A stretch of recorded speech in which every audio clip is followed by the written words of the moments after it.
So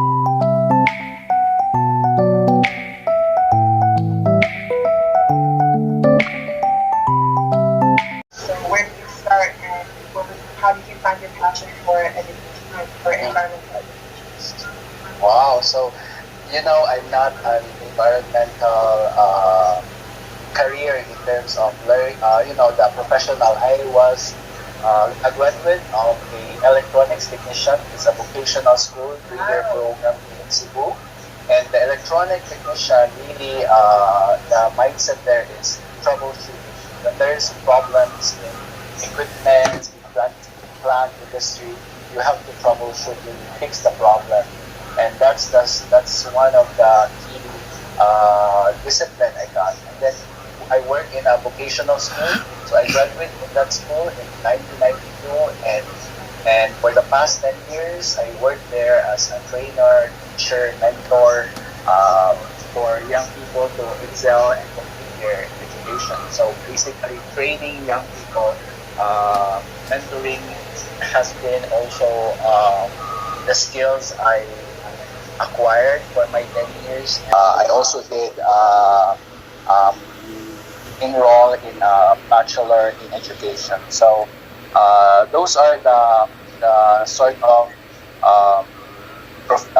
educational background. But what's really important is like my early immersion with communities at risk, vulnerable, and programs going out to communities like farmers, fishers, traveling abroad. Like I'm so fortunate that I've been able to travel to 42 countries and counting, and that had helped me also learn. It's just like there was a statement that if you travel, it's like a book, no? It's like reading a book. You're learning, when you travel.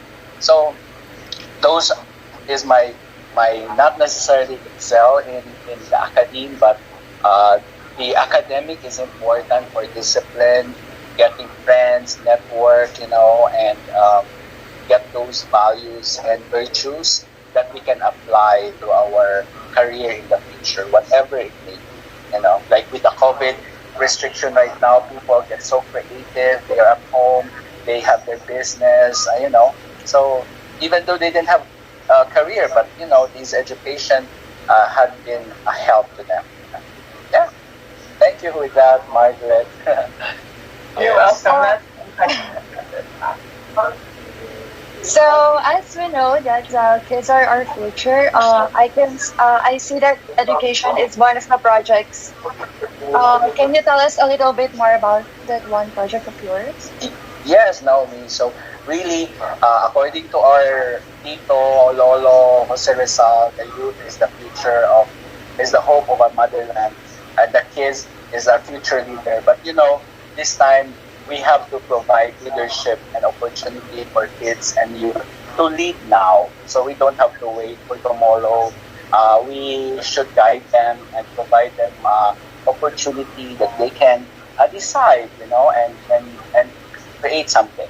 In terms of education, since my background is mostly non-formal education, we go to communities, we get volunteers, through Facebook, through social media. Like we're going to an island who wants to help teach English, we have feeding, we have a camp in an island. So you're in the city, for example, in Cebu or like in Manila, and then you're suffocated already with pollution and stress, and a weekend trip can probably help you to relieve and relax, but at the same time you enjoy nature and also help.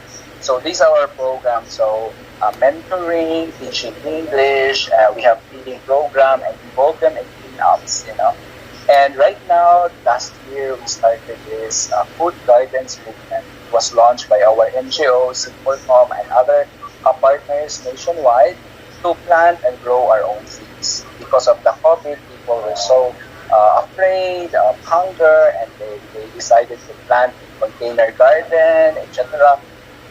They produce their own food, which is healthy. And producing your own food also produce less and less garbage, because the more you buy from supermarket, online, you generate a lot of of trash in your own family or household. So having said that, if you are want to help, especially in Philippines, January, I'm gonna plug in. January is Zero Waste Month in the Philippines, and we are doing our education campaign on refuse. For example, I'm now in a coffee shop and I decided to ask for a mug. They have paper cups, but then they give me this plastic straw I'm not using. I'm gonna return it to them. So I just drink it in my cup. So these are small things that we can refuse or tell, like not anymore to contribute to this trash problem. And programs on education, we went as far as other island.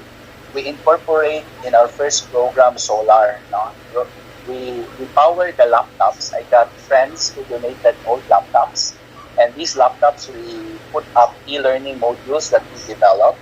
English, math, these are now downloadable online. And we make sure na kahit walang internet, no internet, they can still access. And we train the teachers how to use, and now the teacher is happy. She don't have to bring a lot of books to another community in the alternative learning system. It's like a non-formal where teachers are going to different places and teach, not in a classroom. So this is the alternative learning system in the school. And also we have partners with different skills provider, and we focus on agriculture, farming, vocational technical schools that we go to communities. Not anymore they go to the city or school because they are needed at home to farm or to fish. So those are our integration program. And we do have Eco Leaders Camp yearly. So the last year we have this conducted 30 participants nationwide, and we train them to be eco leaders in providing them with environmental laws, leadership, and how they can create their teams. And the graduates or those who complete the program, they create their own community projects that are for the environment. Yeah. So those are learning and action. So it could be protection or conservation, whether it's done physical or face-to-face. But the idea is they become part of our network and team, and they mentor and learn from each other. So that's the beauty of our movement. So it doesn't limit only in Philippines. So if you also, those who are listening to us in Canada who wants to help, shoot us and go to ask Sir Ed to connect. He has my contact. And anytime you come to Philippines, when the travel restrictions and there's the vaccine already, you can help us in many, many, many places and people. Yeah. Yes, but I'm looking at the introduction thing with the file that sent to us beforehand before the live stream, and the thing that really interested me the most is the food garden movement. So I have a specific question for that. Yeah. Yes, but I really like how you guys cover like children and also like younger consumers. So I'm looking at the master's on how to overcome diabetes and heart problems, and coming from a family that has diabetes history. Could you tell us a little bit about that? Yeah, so Melissa, yes. So the food gardens movement was a result of this COVID pandemic, because people cannot have no more money because they're no work now, and relying on in a space, and even without training, they just do it automatically. Like they have a backyard, they fill the garden, and then they plant a seed, and get seeds from different sources, whether they buy or they get it for free from different organizations. And the Master's Farm was developed in March with the community because they have this space not being used, like 800 square meters, and they decided, like, why not we train around the compound neighborhood, the families there, to till and plant. So that was the idea, and because of that, they liked it, and then they are now getting their food from the garden that's fresh. For the diabetes fish meal, here in Philippines, we have insulin plants, and even there was a discovery like um, there is this tropical plant called manzanitas, like a little one, and it's also for diabetes prevention. So, when you eat a lot of vegetables and fruits, definitely these are natural sources of sugar, not the one that's artificial that causes a lot of problems on diabetes. So I'm not a doctor in profession, but the moment you eat healthy food and you have a strong immunity, and then you can fight COVID vaccine. You can fight this virus because of a good immune system coming from the food that you eat. And this food that you eat, you grow, and it's healthy. So taking care of the soil is important. So if you don't have a backyard in your area, there's winter and sun. You can do it in-house. So there are many do-it-yourself. You can do container garden. And even in my trip to Korea, they have this process called kimchi. So during the harvest season, and then the next is winter, they make what we call, like, if you're a Filipino, you have this papaya salad or achara. So you cut them and you put vinegar or some other seasoning, and you preserve that vegetable. So that's the same process that Koreans are doing, and Korean food, you like to eat their kimchi, etc. So so these are the things, like growing your own food is like printing your own money, and you don't need money anymore because you survive. So if we assume like each household, each condo has that, okay, then they barter or they give or share, and that's the beauty of food gardens making. So it can be done even without space. Yeah.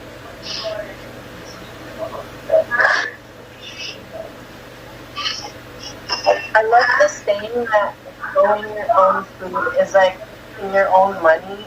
I believe that's so genius. In one of my environmental classes, right? It's so smart.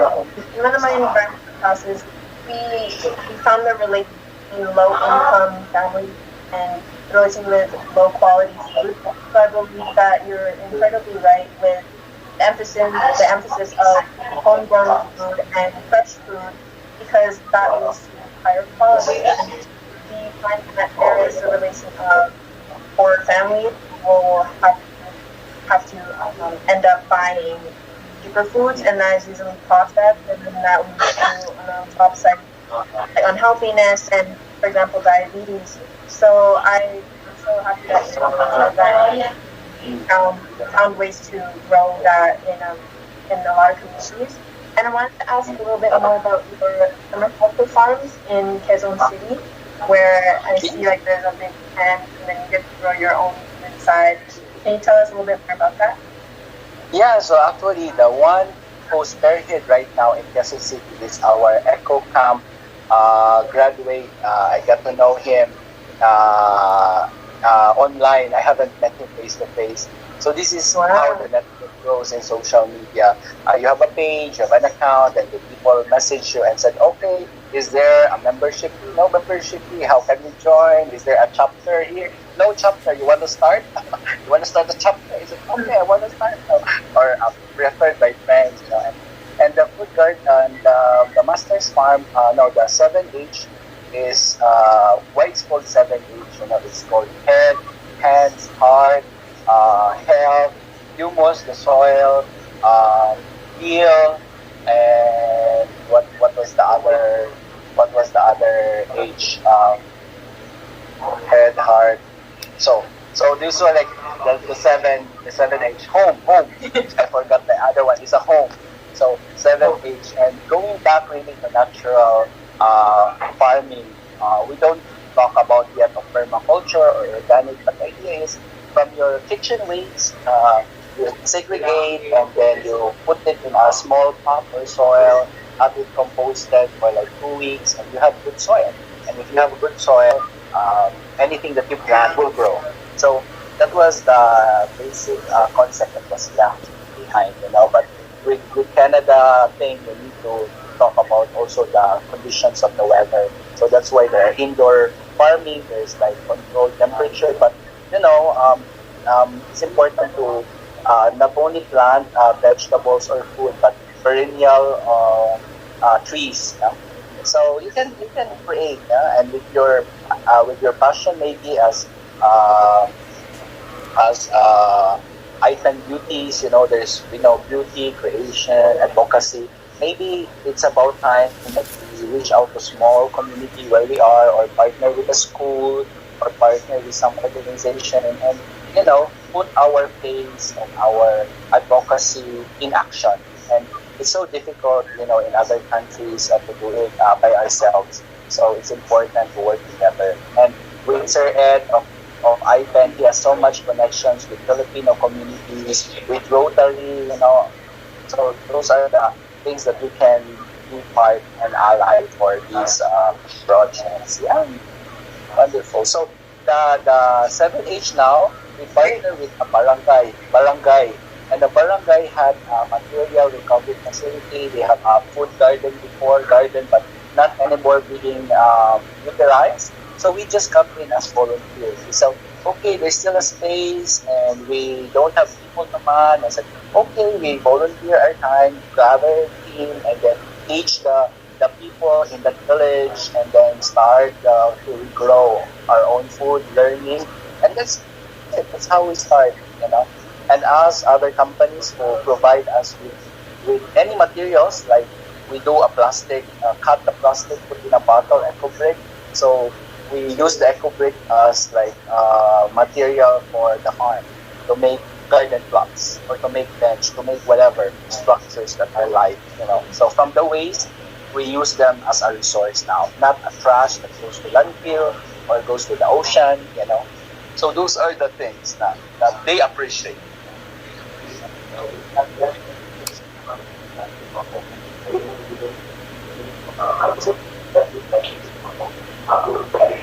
Can't stop smiling. It's amazing. So, And I'm sorry. huh? Yes, So, sorry. huh? I Yes, interrupted. Yeah. Sorry. So, what do you feel like what we can learn from your experience with what you see for us living in a first world country? Yeah, so I would really encourage you, Filipino, Canadian, or anyone who are watching Canadians, really to find your love, make time to reflect, especially during this situation. You discover your talents, you discover your creativity, because you have more time of yourself. Make this a time for getting to know who you are, and what talents you can give to others. This theme for 2021's Earth Day, April 22, is Restore the Earth. And restoring the Earth, how we can contribute to restore the Earth. So, and then take serious in your studies. Also get to select friends, good quality friends, because they will be there with you to end, not just for party. And the best way to know them is through this type of community programs or outreach. So that's how I started.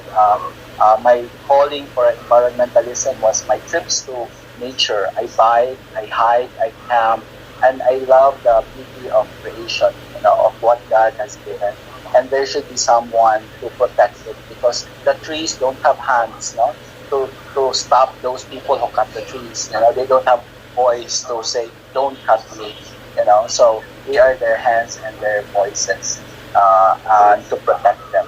Yeah. So that was just natural for me to start this environmental journey, because of loving nature. You take a picture, you selfie, lands, but there's a lot of trash. You don't like it, and you don't want the future generation experience, these these things. What we want is what we experience now, the joys in nature, they can also experience as well. Yeah. So first world is also important to connect with our roots, for Filipinos, values, traditions, and also places. So I encourage you, not now, but to interact also and travel and learn, no? And learn what is to be poor, but you will realize like being poor makes them happy. They are so content, even with material things, less, etc. They still happy. So what is really happiness? You have to discover. Not in the books, not in the statement, but you have to experience and find those gems all over the planet. Yeah.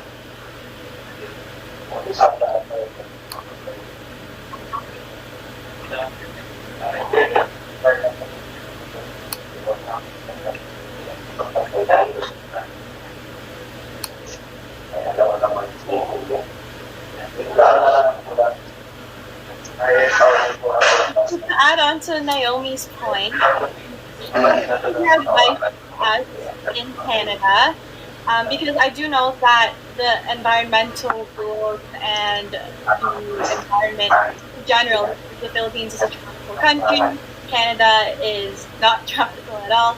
But like, what is your advice to us and how to like protect our earth? Because we do know that the pollution is rising. So, what is like your advice for us to help improve that or help? Yeah. So I mean, one of the global issues now on affecting our planet is marine litter. For the past, plastic has been created for more than 50 years. So if you want to contribute to less pollution of plastics, then we try as much as possible learn and refuse to use them and get some alternatives. It's easy and doable.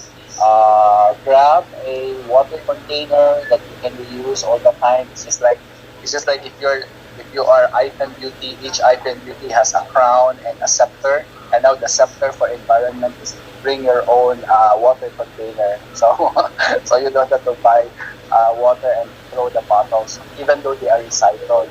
So this one, and then plant trees. Plant trees help.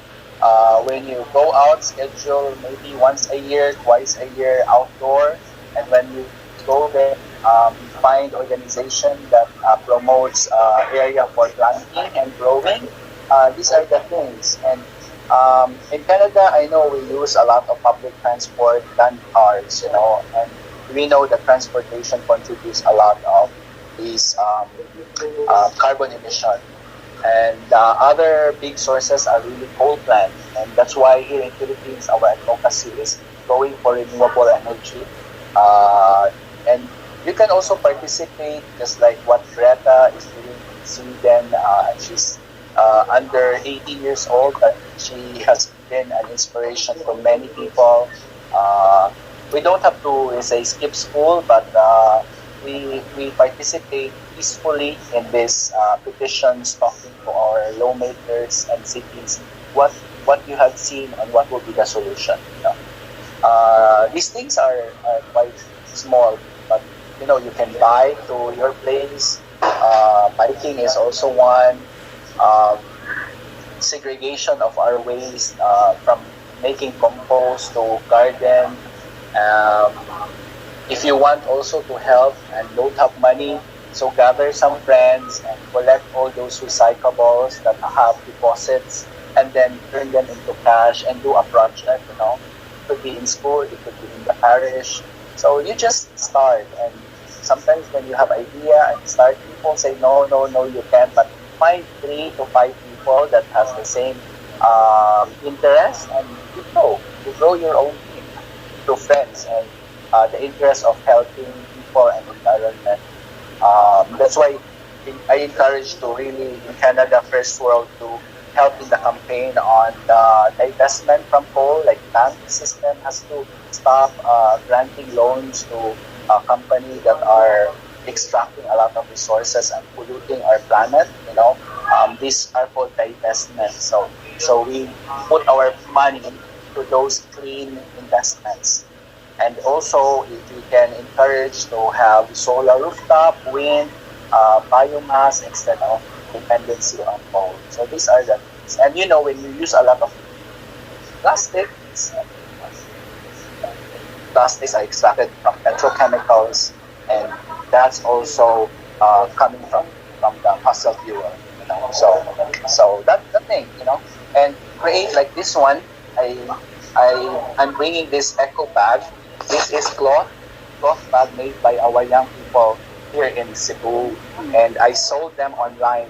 And these bags are coming from the fabric industry, so these are excess. So they just throw it, and they know how to sew, and they make and I sell online as our enterprise. I don't have lots of donors, so companies or politicians, they don't give money to our organization, but through friends, to crowdfund, and to earn from the products like social enterprise. So that's how we keep moving. So we are now 7 years. PhilCan is now 7 years. Yeah. And during the pandemic of COVID, we sell fruits, we sell vegetables, we sell fish from our community, because that time they have lots of harvest, but no one is buying. With us coming in, we realized that, okay, let's find a market. There's a lot of friends who want to buy, but don't know where to source.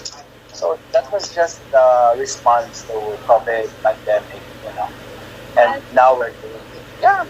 Yeah, that's a really good way to show off like the community's talent, and also profiting in a way that will benefit the environment and your organization as well. Yeah, Melissa. It's called, like, mostly right now, the 3 Ps, right? Companies are created for profit, but with I want to have a generation for young people to start up for people and planet. We create this startup company, service, products for people and for the planet. And when you do that, money just comes in. So yeah.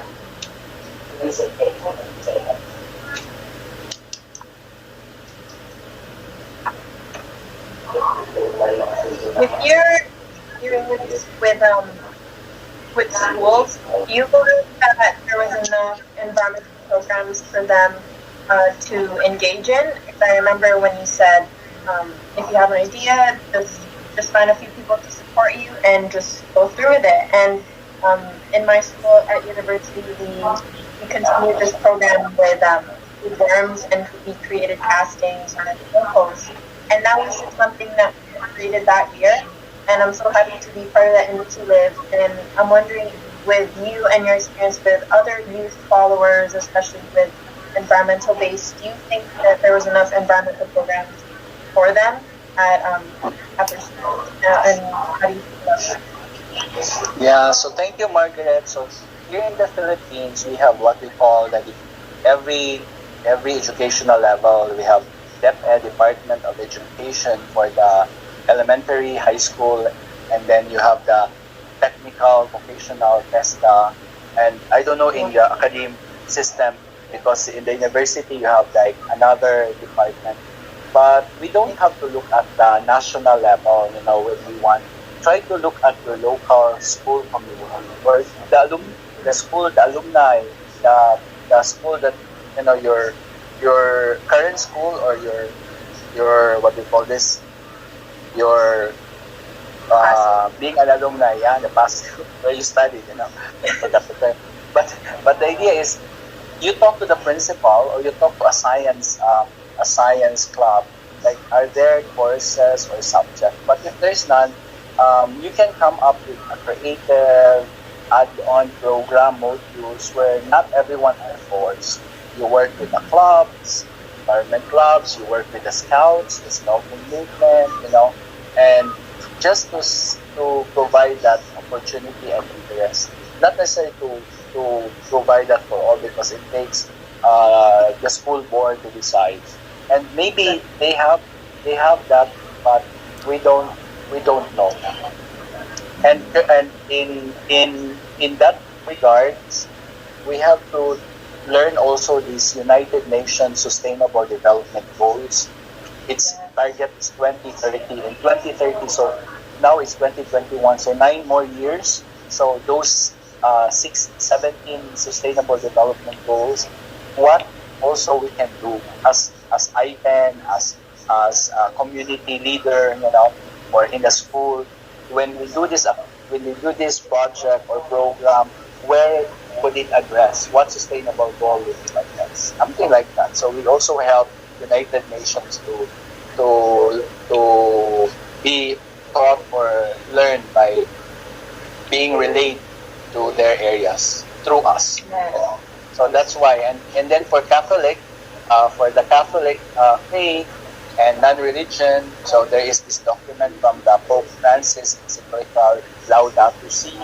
So it's like the cry of the earth and the cry of the poor. So it talks about protection of environment as well and people, because you protect environment, you protect the health of people, and these things you can also look at with the church, with the Catholic Church.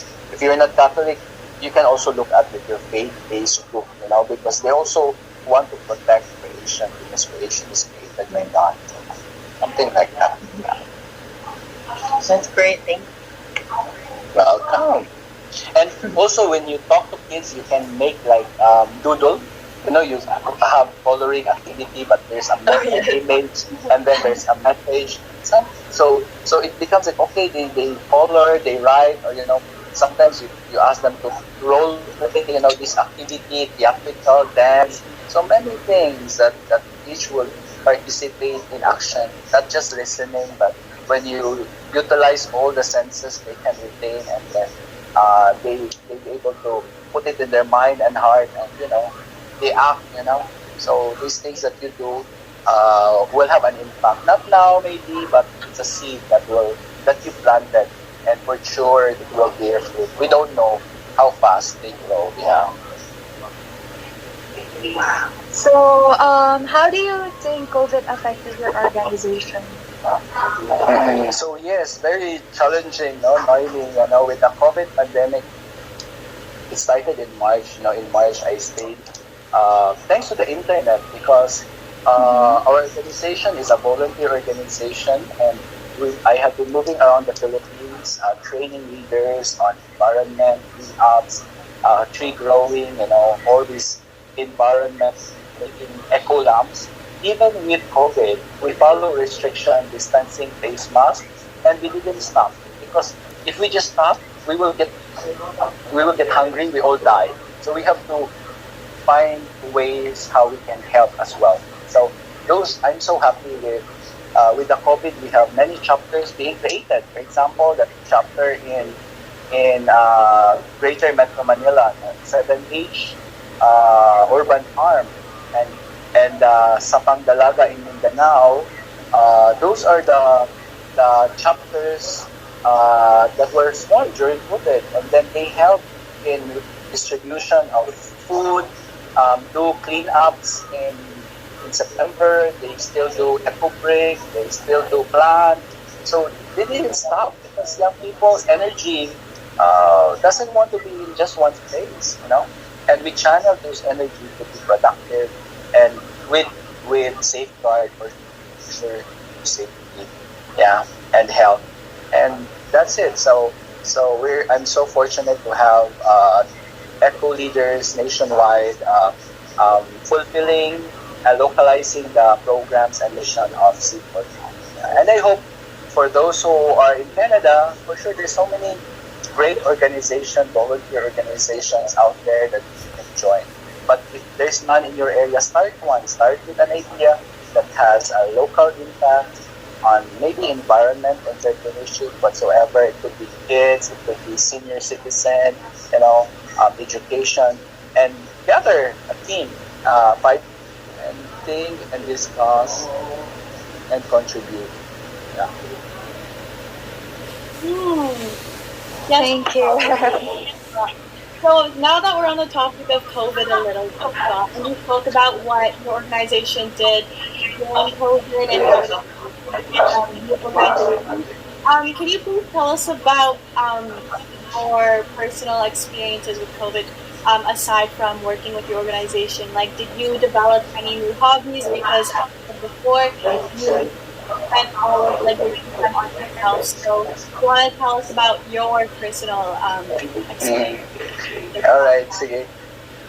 Yeah, actually, the thing that I'm doing is still the thing that I was doing before. And even with COVID, I used to do work, delegate project management online. For example, how Seed4Com was formed. I was in US that time in December of 2013. My friend who started this initiative, Project and Kindle for Solar, is based in Singapore, and our volunteers are in the Philippines, and with the internet, social media, Facebook, Skype, we be able to deliver what the communities and people need. So with that, yeah, I've been moving around, but with the COVID, I follow the restrictions. I kept on one place, and with the internet and logistics, for example, we had able to sell farm vegetables from the upland using an online model, and deliver to homes. So I partnered with a online grocery shop, and then get the logistics to get the harvest from the mountain farmers, and then deliver it to their homes who order. Even fish and shell.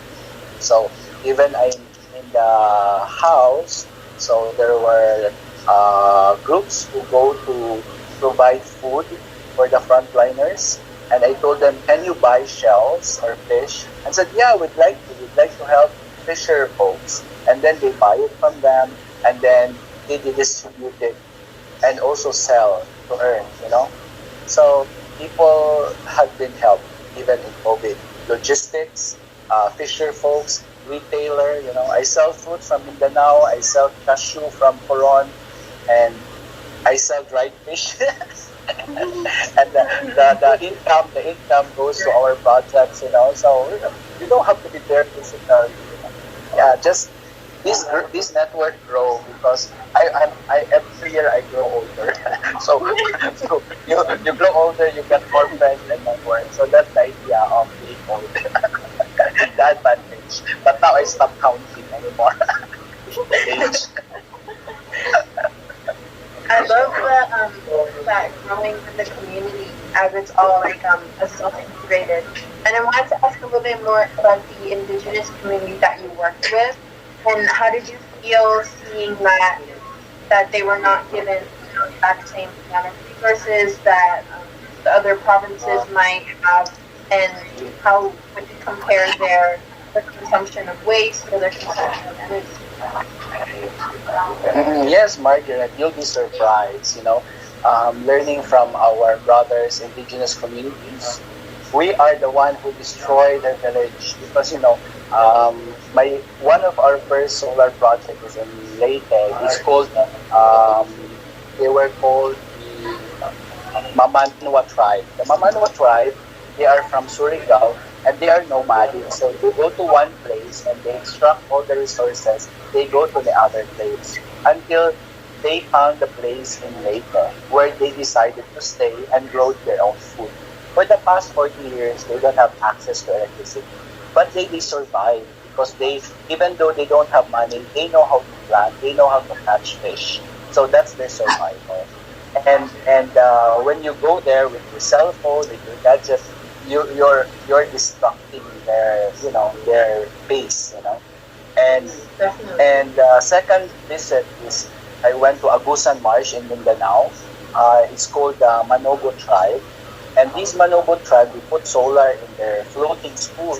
Imagine it's a lake, marsh. It's a marsh, not a lake. Marsh with water, and to go there we have to travel like maybe 2 hours to reach their village, and their house are floating. So if they quarrel, they will just paddle their house and separate, But there's one school that knows solar, and then the teacher comes from the mainland and teach there for 1 week.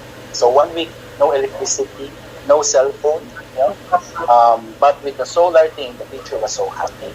So I realized with the conversation with the indigenous people, I said, why are you staying here? There's a land, there's like land in the mainland. Why do you keep on staying here? They said, the elder said, this is our sacred land. This is the land. Our godfathers are this godfather, their old people were born and they want to protect it. So they don't want to leave. And we were bringing, like I was bringing like trash, like junk food that time, no? That was a 20 their area, and also with the modern,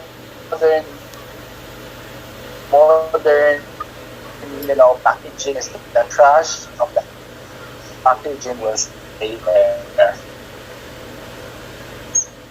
Those indigenous communities, those indigenous traditions and how without harming, destroying their culture and tradition. And we come in to learn the past, because when you think like olden times, what's olden times? How they live, how they farm, what's their language, what's their house, We have to go there and the living history, the living tradition, and we get to be inspired to protect more our people and planet. Yeah, that's it, Margaret. So they are a wonderful source, and I know Canada has so much Aboriginals, First Nations. They have also some problems. It's also good to look at these issues, whether children, young, how these Aboriginals and First Nations, are situated, and how we can help as IPEN. I like that, to look at and learn from. Yeah. Thank you.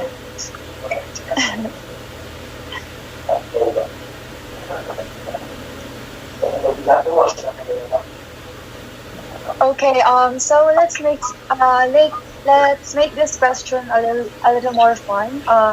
What's your favorite food? Cause food, yeah. My favorite food is, when I go to Carinderia, I always look for dinuguan. Dinuguan, yeah. Those dinuguan. I like if there's no dinuguan, I have to find like mungus, the soup. The soup with beans is called mungus, yeah. Yeah. Those are the two foods. But humba is good, or lechon baboy. From Cebu, that's lechon. Yeah, like I was thinking about that though, because you brought up tuya and you sell tuya for your organization. So I was like, I'm craving. Yeah, I love. I'm wondering what your favorite food was as well. Yeah, it's our appetizer. Even though you don't have other variant, that's it. With rice. But yeah, food. I love food. So I'm reserving my tummy for a buffet meal. My birthday of my friend. Jassy, happy birthday. Yeah. That's her birthday today. So I didn't eat breakfast. I just have ordered coffee so I can stay in this coffee shop.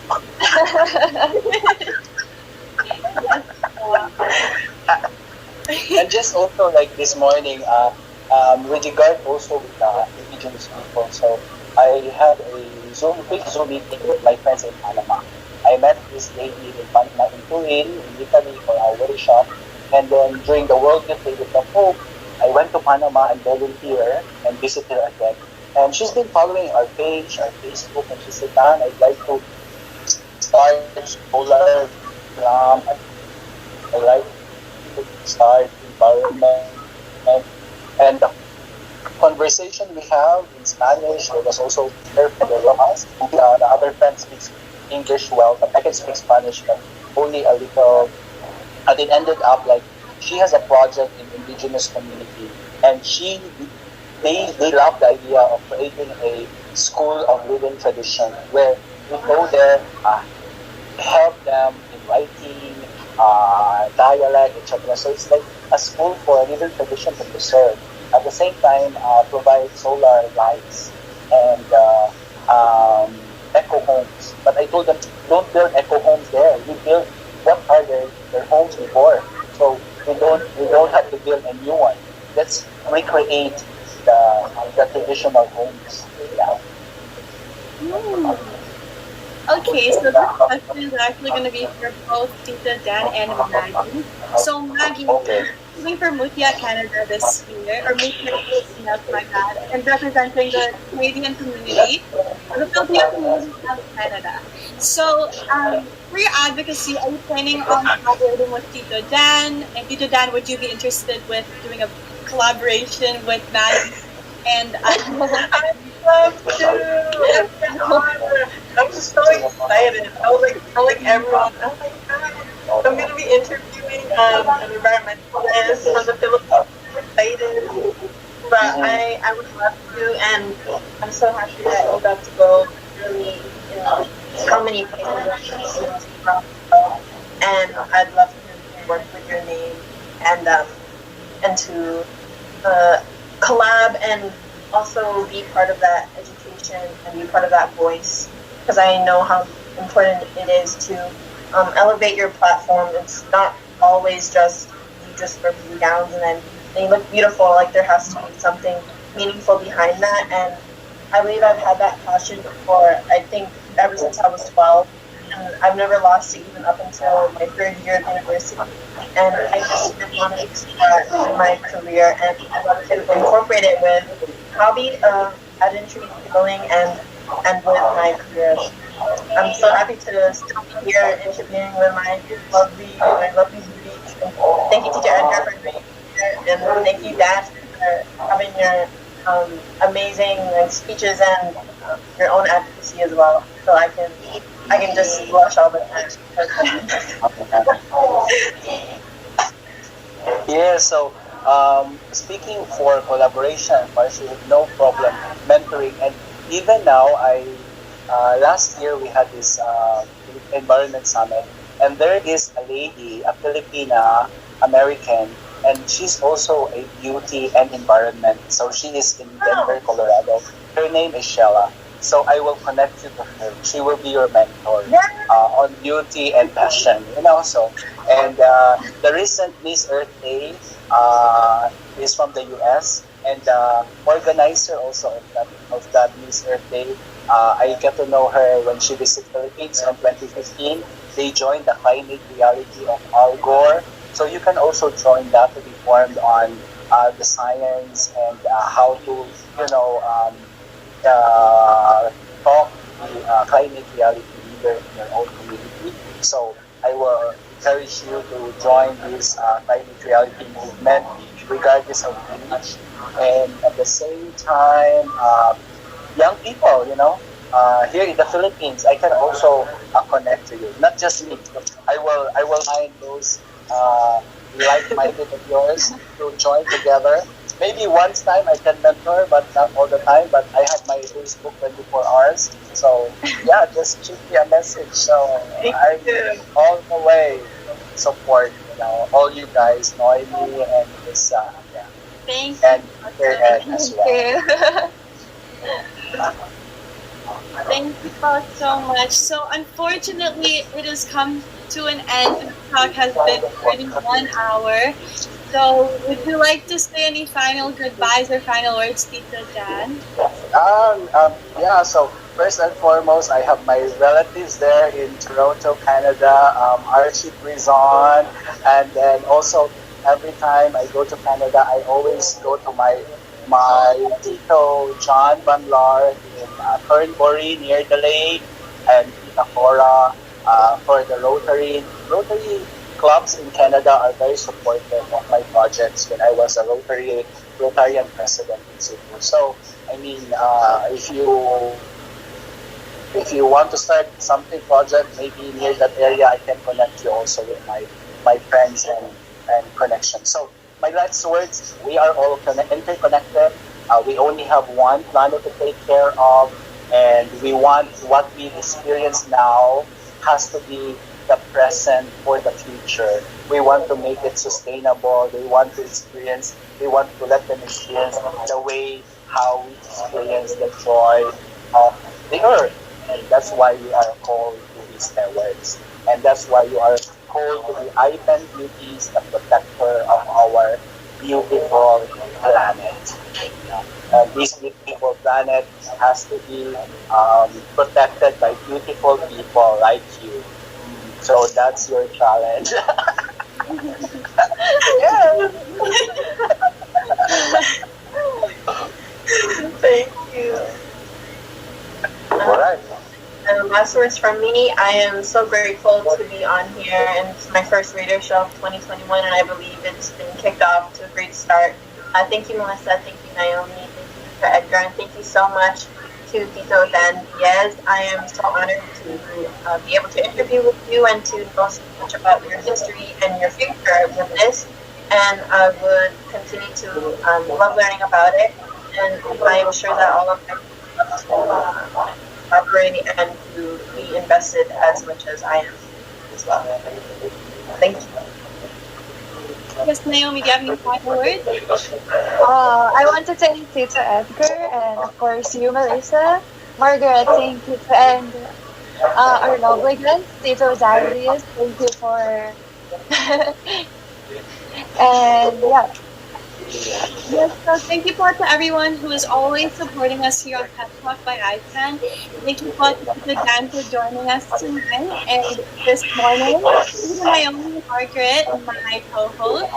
And thank you to Edgar, to Jerwin, to EJam for this lovely platform for Pep Talk by IPEN. And we hope to see you soon. Thank you for everyone. Have a lovely day in the Philippines. Mabuhay! Happy New Year, everyone! Be healthy and safe. Yes, po. Stay safe, everyone. All right, bye. Bye. Bye.